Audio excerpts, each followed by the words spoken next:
But hold on. I'm going to introduce now our next person from the Peace Education Program. I mean, Louisville, you are so lucky. You have two of the finest violence prevention programs in the country. And we're going to give them back to back right now. The first one is the Peace Education Program, which is a favorite of mine. I mean, they've been doing it for years. I mean, again, these are going to be two groups that don't talk about it. They do it. So help me with your name one more time, just so I don't miss. Ramzi, okay. Please come out from the Peace Education Program.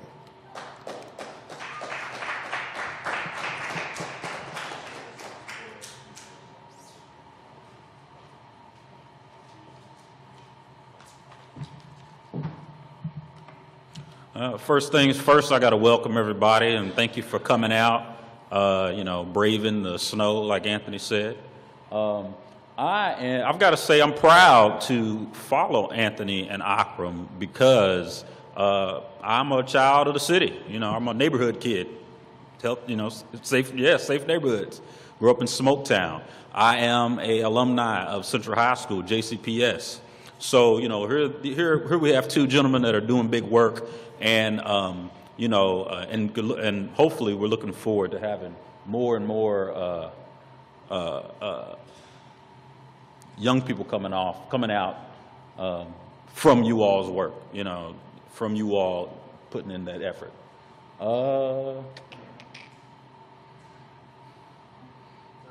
Yeah.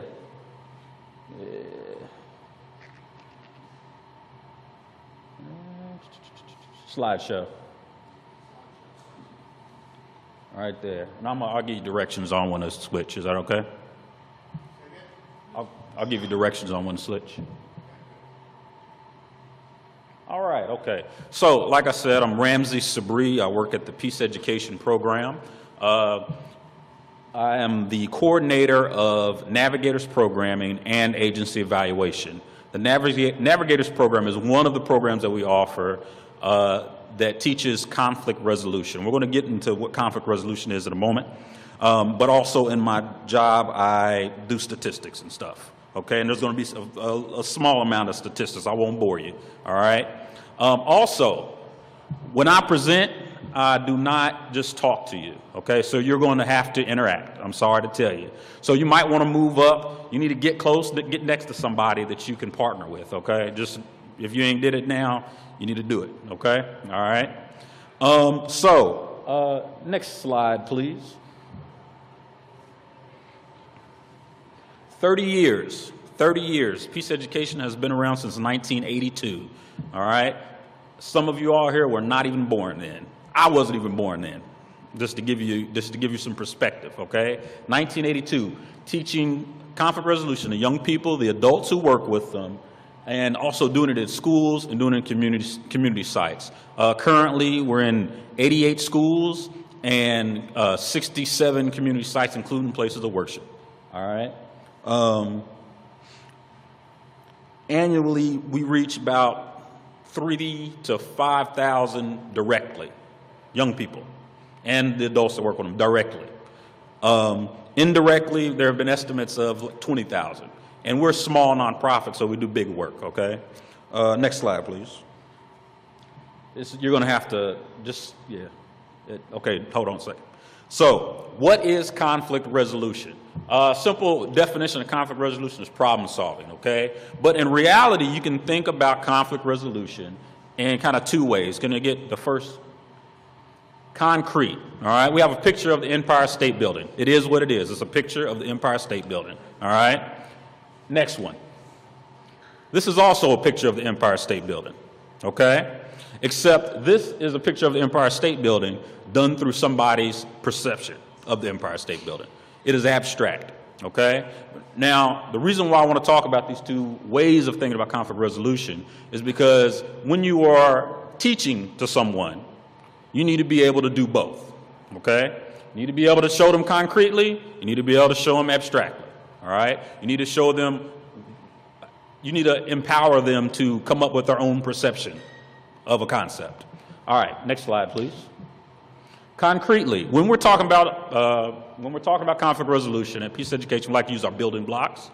At the bottom, you see prejudice reduction, community building, listening, speaking, observation, identifying feelings, team building, problem solving. Those skills lead to these three main skills: affirmation, communication, cooperation. Then that builds up to conflict resolution. Concrete, this is the way we see it. This is the way we define the work that we do, all right? Next slide, please. Oh, no, yeah. Abstractly, okay? We're talking about helping young people figure out how to implement conflict resolution in their everyday life, okay? Because if you didn't know, if you don't know, you're going to experience conflict every day, okay? And if you do not have the skill set, if you do not have the temperament, if you do not have the ability to think abstractly about conflict, then you will have some trouble, all right? You'll experience stress, all right? You have to have understanding of how to find the compromises and how to find the win-wins. Next slide, please. The way we teach conflict resolution, we have a host of programs, all right? We'll come visit classrooms to do an overview. We train young people to help other young people work through problems. The Navigators program, which I'm over, is a mentorship program. It's year-long, and we try to follow them past that. And we also offer professional development. So we provide training for adults that work with young people, that have young people in their life, on how to use some of the methodology of conflict resolution in their work with their young people.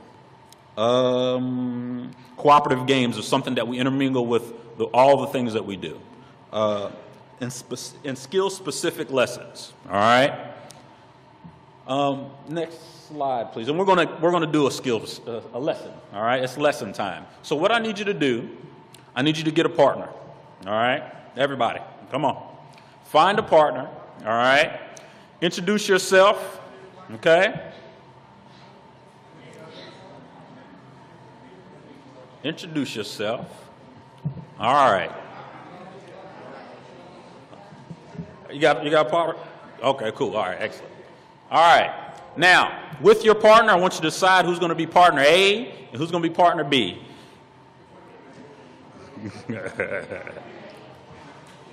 All right. Partner A. Raise your hand, partner A. All right, excellent. Partner A, I want you to think of a time where you felt like somebody totally disrespected you, all right? They might have called you a name. They might have talked bad about your mama. They might have kicked your dog. I don't know what they did, but you felt disrespected, all right? Now, partner A, this is what's going to happen. You are going to tell your story to partner B. Partner B, raise your hand. Partner B, you're going to do the best job that you can without leaving your seat to ignore partner A, all right? On three. 1, 2, 3, go. Come on. Partner A is going to tell the story. My bad. Partner A is going to tell the story. Partner B is going to ignore. 1, 2, 3, go.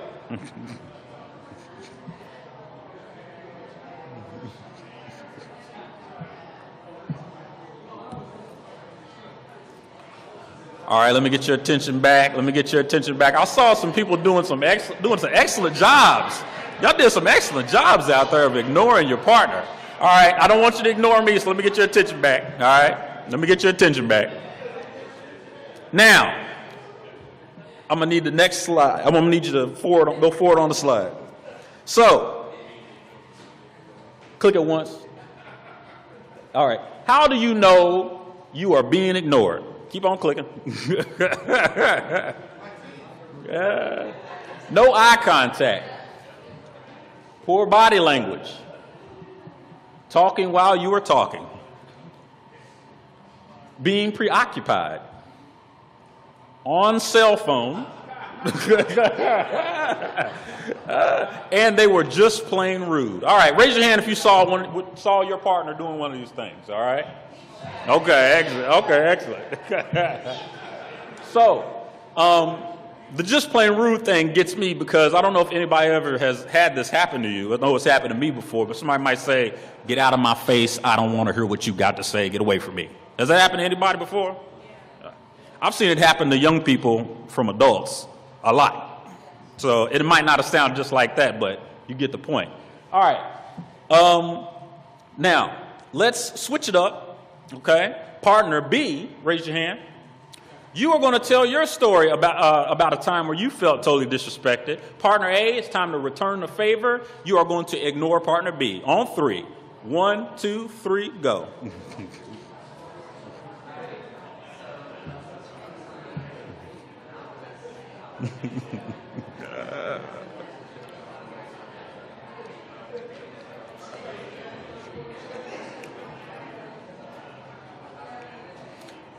All right, let me get your attention back. Let me get your attention back. Let me get your attention back. So, all right. So, you got a story to tell. So, how does it make you feel? So we talked about it, what it looks like. How does it make you feel? Mad, angry, disrespected, like giving up, stressed out, invisible, and violent. How many of y'all felt like reaching over and grabbing your partner and shaking them and saying, listen to me? Anybody felt like doing that today? You did? Excellent. Excellent. So, that's what I like to call feeling violent, all right? Because I don't know how many times I've been in the presence of a group of young people and somebody's trying to say something, somebody's trying to get their point out, and the only way they know how to get, or well, I won't say the only way, but the way that they came to get the attention of their peer was to reach over and pop them. Say, listen to me, what you doing? Now let me ask you this. How many of you all, you might not have been, and if some of you are older, so you might have to think back. Some people have to think back further. But how many of you all have ever, when you were a young person, or you were not doing the best job of listening to your adult, your parent, guardian, and they reached over and popped you? It happens. So, this is a learned behavior, okay? This is a learned behavior. If you're not getting, adults, if you're not getting the respect you want and you reach over and pop your child, and then they go to school and they're not getting the respect they want and they reach over and pop their neighbor, you can't be mad at nobody but yourself. I'm sorry. All right. Next part of the lesson. Okay, next part of the lesson. The number one skill for conflict resolution is listening, okay? This is what this activity is all about. Go ahead and forward on it. What does it look like to be listened to? Keep going. Good eye contact. Good body language. They are not talking. They are not preoccupied. They are acknowledging what you are saying. All right, stop right there. Okay? So this is the thing. This time, I want partner A to tell their story to partner B. Okay? Partner B, you are going to do the best job that you can. You're going to practice some of these skills that we just listed off. And you're going to try to listen to your partner so well that you can repeat back what your partner has said to you. Okay? All right? Then when partner A is done, I want partner B to go. I'm going to give you some direction. I'm going to say, okay, we need to start wrapping up and we need to switch off, but that's what I want you to do, okay? So listen to your partner's story and try to repeat back what they said, all right? 1, 2, 3, go.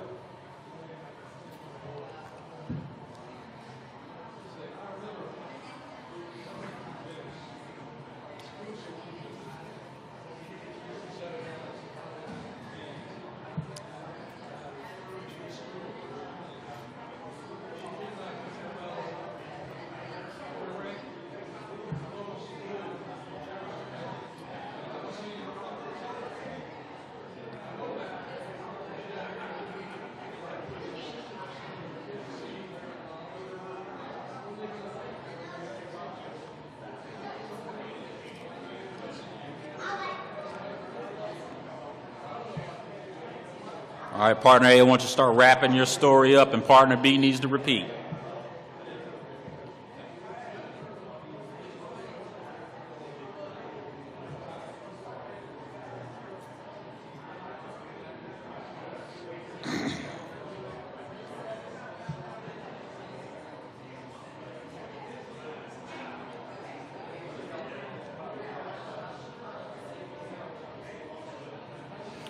All right, partner B, you should be telling your story, and you need to start wrapping it up too.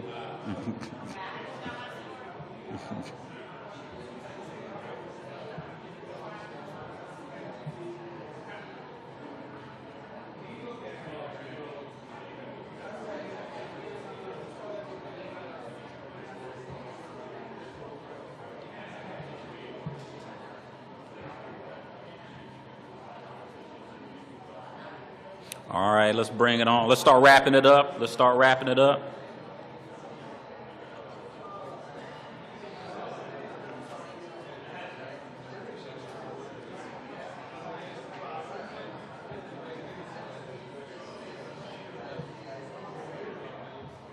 All right, let me get your attention back on and wrap it up. Let's get your attention back. Go on and wrap it up, and let's get your attention back.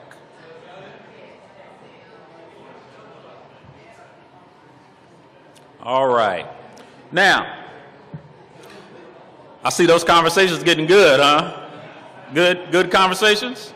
Excellent, excellent, excellent. Hold on. We're going to get to that. We're going to get to that. All right. So, all right, we need let's get a click. So, how does it feel to be listened to? How does it feel to be listened to? Let's click for happy, good, respected, trusting, like listening to them. All right? Let's stop right there. By taking the time simply just to listen to what someone's side of the story is when you're having a problem with them, you are creating an atmosphere. You are developing a relationship, okay? And if you are in conflict with that person, it's going to make it that much easier to deal with the conflict in a positive way, okay? This exercise that we just did is called down-up listening. We use it all the time. It is very simple, okay? You could get real complex on developing a relationship and the things that have to take place in order to do that, but in reality, if you want to develop a relationship with someone, you have to be able to listen to them. And they have to know that you're listening to them, okay? So I'm going to challenge you, okay? I'm going to challenge you to, next time you're having a conflict, especially for the young people when you're dealing with adults, all right? Next time you're having a conflict, stop what you're doing, cut your thoughts off, okay? Listen to the person, and then repeat back what they say. And then see how much more easier it is for you to deal with that conflict. All right? Now, the second part of my job at Peace Education is evaluation. All right? It's measuring this. Measuring how well measuring how well the activities and lessons that we provide to young people work. Okay? It's hard. It's hard to do. It's hard to quantify something like that. It's hard to quantify a relationship. All right? But we have tried our best, okay? Next slide, please. I'm sorry. One thing that I've learned about measuring behavior, okay, is that you have to first know, you have to have a landscape. You have to know where you're starting at, all right? So let's get that next slide. So let's get a reality check. Stop right there. In a year, there are 8,760 hours in a non-leap year, okay? 365 times 24, all right? Click one time. Our culture is saturated in images of violence and negativity. So over that course of those 8,760 hours, a lot of those hours are getting caught up in, click for me. Are you trying to get the remote working? Okay, sorry. News coverage. Keep going, you have to click, you're going to have to be active on this one. Grand Theft Auto, anybody ever play Grand Theft Auto in here? I have, I'm not going to lie. Bad Girls Club. Anybody watch Bad Girls Club in here? Any of the adults? Reality TV? No. So, this is the thing is that think about how much time we spend taking in negativity, taking in violence, okay? Now, I'm not talking about anyone in particular. I'm not saying rap music is bad. I'm not saying video games are bad. I'm not saying that the news is bad. The issue is when you are inundated by negativity and violence, and that is all the information you take in. So this is what we're faced with at PSED, because we're coming in to teach conflict resolution, nonviolent ways to deal with conflict. And on average in the school year 11 and 12, on average we had 8.44 hours with each participant we worked with. Okay, 8.44 compared to however many hours you spend taking in information otherwise. Okay, remember our lessons are very simple, very simple. Video games are pretty simple too. TV shows are pretty simple too, all right? But the impact can be vast, all right? Now, next slide, please. So, in 8.44 hours, the average amount of time I get with a participant that I'm working with, a young person, an adult that I'm working with, okay? Now, oh, I forgot to say this too, I'm sorry. So the 8,760 hours in a year, you got to multiply that by however old the person is, okay? And you take into account that, you know, there are other people in the person's life, okay? But, you know, I'm coming to teach a specific thing, conflict resolution. So based on that, when we are looking at our age group that we normally work with from youth, 4 to 12, the data that we've collected, we see a 12% increase on intrinsic internalization of conflict resolution methodology that we're teaching. 12%. So if you got a 12-year-old, right, 10% of 12, well, it's like a year, right? A little more than a year worth of time. 12%. So, understanding conflict resolution. This is a big part of what we have to get, what we're trying to get done. It's a big part of what we measure, because if you don't understand it, you can't use it, okay? If you don't understand the concrete and abstract, you can't use it. We see from pre to post test, we see 22% to 79% understanding, all right? Big jump. And when we ask the young people to name 3 strategies, and this is interesting, when we ask the young people to name 3 strategies for resolving conflict in a peaceful way, we see an 85% increase in the average number of strategies that a young person can name, all right? Now, the problem with that statistic is that I feel like I was measuring it wrong, and I'm going to tell you why. Because when I ask that question, it's an open-ended question, I go through and I check off the ones that are positive, and I say, okay, that'll count for 1, that'll count for 2, that'll count for 3. Oftentimes, I get responses back. What's a way to resolve a conflict? Bust them in the face, kick them in the knee, talk about them, cuss them out. Those aren't positive strategies, okay? So what we're really looking at is a deficit, and the measurement doesn't measure that. So that's an 85% jump, but in reality, there might be some negative, so it might be bigger. All right. Next slide, please. Okay, all right. So, let me spend a little time on this. PSED's vision, okay? I'm here working for PSED, okay? And the way we see it, this is the way we'd like to see the young person's life, okay?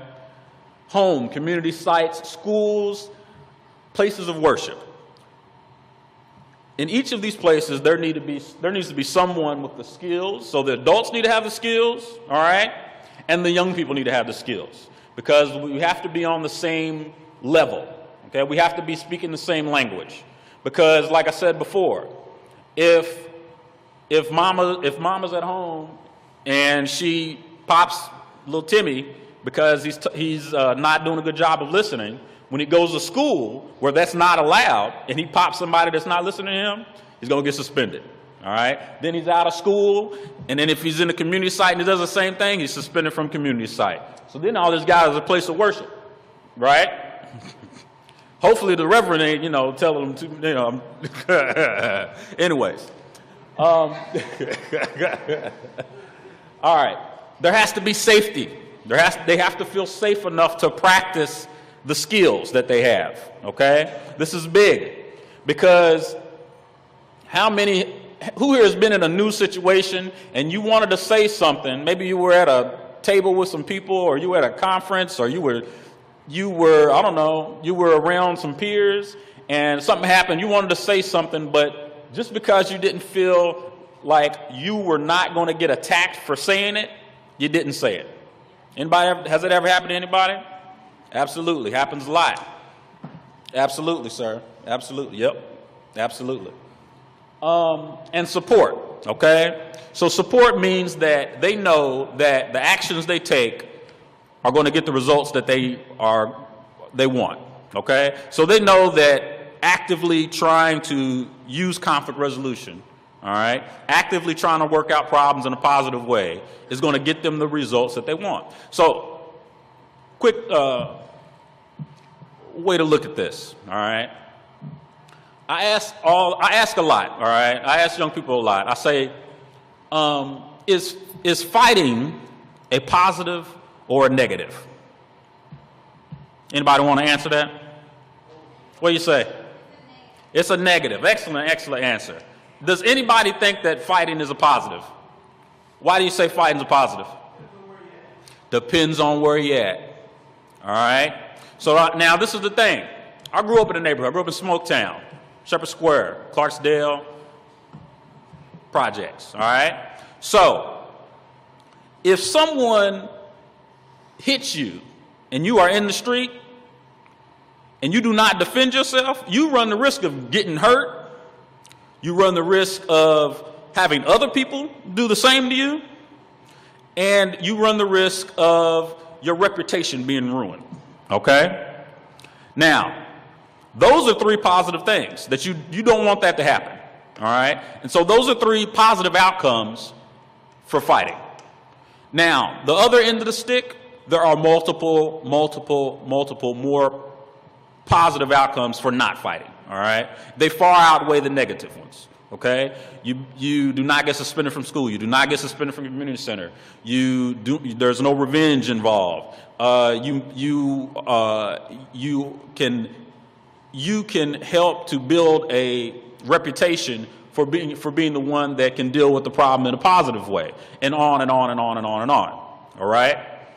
But the problem is that if there is no support, okay, for that, if there's not an adult, there's not anyone saying this is a positive thing, the reality will become that fighting is the positive thing.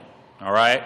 So if there's no support saying that not fighting and being positive and trying to resolve your conflicts in a peaceful way is the positive thing, then the negative will become the positive. All right? There will be a reversal of roles. Okay? And it even happens physically in your brain with the pathways and stuff, but that's a whole nother talk, all right? I have to give that to you another time. All right. So this is the vision that Peace Ed has, okay? And I'll say this. At 13, I was trained by Peace Education to be a peer mediator, all right? That is somebody who goes and helps other young people figure out how to solve their problems in a positive way, okay? So you sit down, they come to you, they tell you their problem, and you help them work through how to figure out a positive solution. That's at 13. I will say at 13, I was probably fighting almost every day. I wasn't fighting in school, so I could be a peer mediator, though. Okay, so you know, there's some glitches in the matrix. Anyways, that's a whole nother story. All right.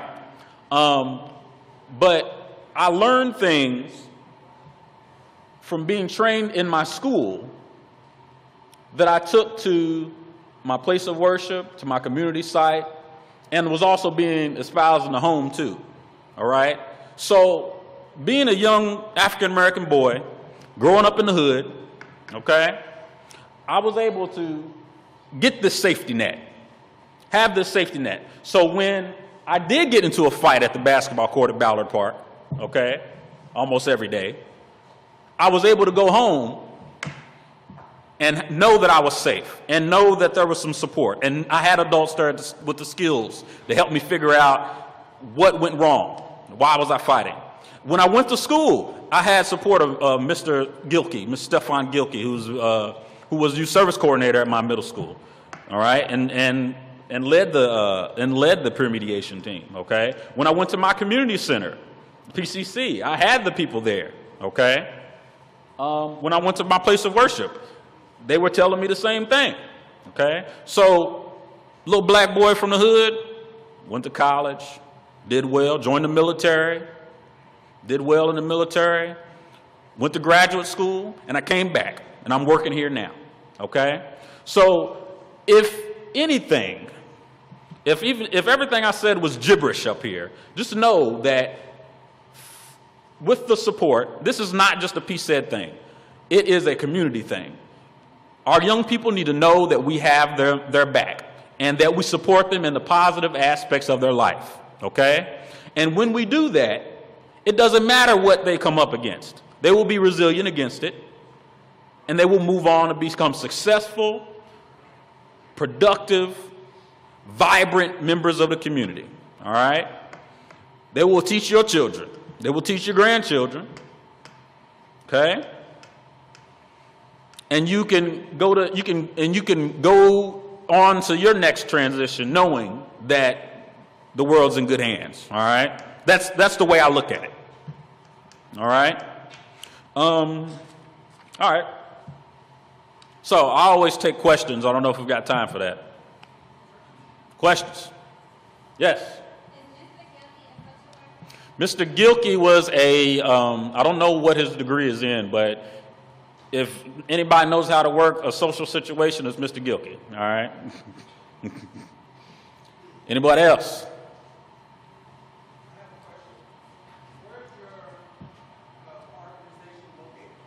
Next slide, please. Yes, Peace Education, 318 West Kentucky. We do professional developments on site, but we usually go out and work with organizations that have populations of young people. Yes. So that's the contact information, and I got my card. You can get that later. All right.